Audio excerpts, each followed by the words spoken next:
This is the new for 2024 Nerf Pro Sender. I was at Target, happened to pass by the blaster aisle. I saw this on the shelf and I'm like, let's see what the hype is all about with this thing.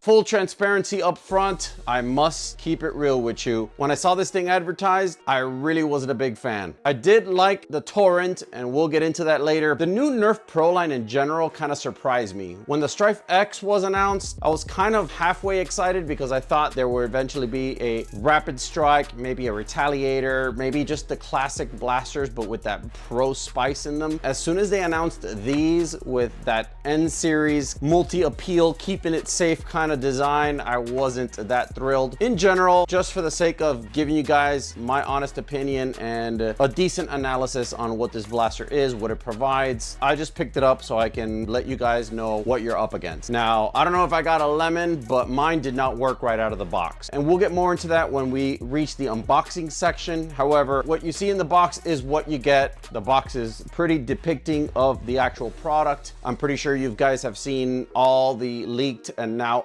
official unembargoed content of the entire promotion campaign that Hasbro had at their headquarters a few months ago. But without further ado, let's get into the unboxing. We're gonna do a little performance test for you, show you how it works, show you the basic features, and then I'll give you my lasting impressions. Let's get into it. All right, guys, if you haven't seen it in any other videos, this is the box you get, Nerf Pro. This one came a little damaged here in the corner, but doesn't look like anything that would affect the performance of the blaster. You can see most of its aesthetic here on the box. 30 of the new variety Nerf half-length darts. It has a noticeably smaller head, which means it's probably going to be better for tighter crushes and sealed breech blasters. Just going to go through this unboxing real quick to show you what's in the box. Everything is pretty loose in the box. You get your iPro here. It does say Hasbro on it, so that's always nice to see. Other than that, you have your blaster. This is a Talon compatible Nerf magazine. Now they added this little notch here, which ensures that the mag is going to stop once it reaches its full loading position. Releases with this lever here. Batteries are installed under the blaster.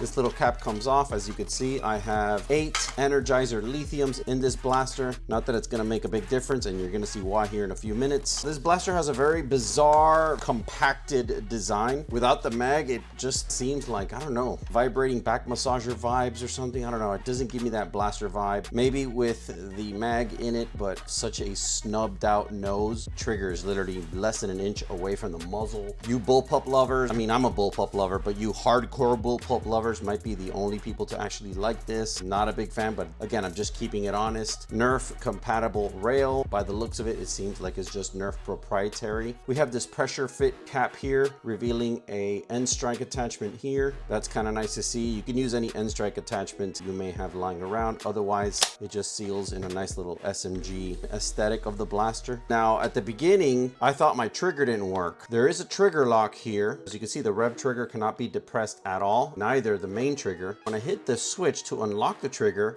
I can rev the blaster, but I cannot pull the trigger. Trigger is dead locked onto the blaster. Now, I'm not sure what happened to this blaster. I don't know if it was some kind of, I don't know, maybe the box did suffer some kind of fall that affected everything. Non-YouTuber me would have just returned this blaster and be done with it, maybe get an exchange, but then again, I'm not interested in this blaster whatsoever. I literally just got it so I can bring you guys all the information you may need to educate yourself on the product and a potential purchase if you're considering it. Yep. Not sure what happened here. As you can see, the lock is in the most rearward position. I've tried moving it around. I've tried unwedging it. That trigger is just locked in place. So I'm not sure if I got a lemon or what happened. I'm gonna open it up, figure out what's going on, and get back to you guys. All right, guys, so I can't figure out exactly what was seized on here, but upon working the mechanisms with the blaster open anyhow, I am able to articulate the pusher.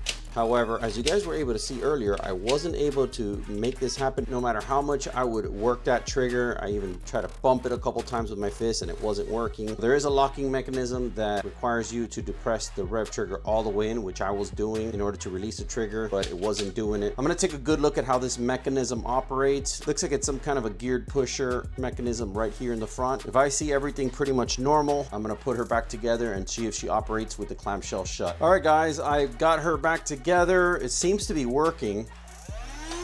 My trigger pull actually works now. I got a couple of Dart Zone rubies in there. We're gonna do a little chrono and a little bit of accuracy test, and then I'm gonna give my final thoughts. Let's get into it.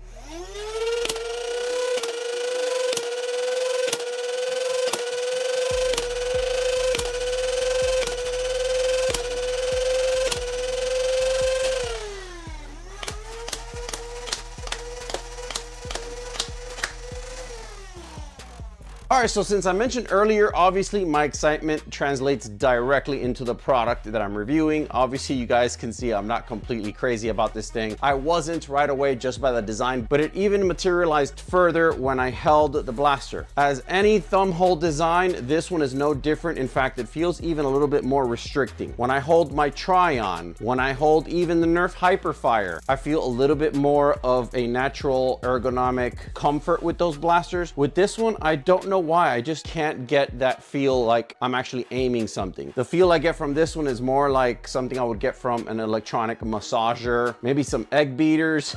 I don't know. It doesn't give me a blaster vibe. As I mentioned in the unboxing portion, I also don't like how the main interfaces are just so close to the muzzles. I'm a big fan of bullpup blasters. I love my classic Raven Fire. I love even the newer ones like the Moto Blitz. I love me some Halo MA40. There's just a lot of nice looking bullpups. This thing just looks like it was already small to begin with, and then when they saw the final design, they were like, shrink it even more, let's make it as compact as possible, and it resulted in this mashed together kind of contraption that we have here. If you just have the taste for this, that's fine. What matters is that you like it. If you can get past the fact that it may or may not have this stuck trigger symptom right out of the box, then it's actually a not bad performing blaster, especially for stock and for operating on AA's. Now, to be fair, I did use, as mentioned earlier, the Energizer lithiums, which do have a little extra kick in them. I believe they average 1.7 to 1.8 volts versus 1.5. So you do get a pretty good amount of a voltage bump, especially when you're using 8 of them. So I was getting, as you were able to see over there, between 155 and 165. And the accuracy wasn't terrible. Like I said, it just feels awkward being able to aim with something so small. A stock would probably marginally improve that feeling and that emotional connection with the blaster. But for me, it just didn't feel like it was ergonomic enough, and they didn't design this too much with the human factor in mind. There's been other blasters that have large grips, but they suit a wide range of hand sizes just because the rest of the blaster is contoured to fit with the way that our hands naturally operate. I don't feel like that was the case with this one. It's the first flywheeler after the Strife X that they came out with. Don't know what else they have in line, but honestly, I think it's a little, too late. There's other companies that are already on their second and third generation of pro blasters, and they're doing a fine, good job. At this point, I think Nerf is just trying to throw us enthusiasts a crying towel for complaining about them not having a pro blaster for nearly 7 years. I feel like I'm kind of echoing part of the community, but there may be a lot of you that may like this, and that's okay. This video is entirely based on my opinion and the way that I connected with the blaster. For what it's worth, you may find a lot more value in it than I did. I hope you enjoyed this video. If you like this one, you're definitely gonna like this one. I'll catch you on the next one. Stay blasting, foam fam.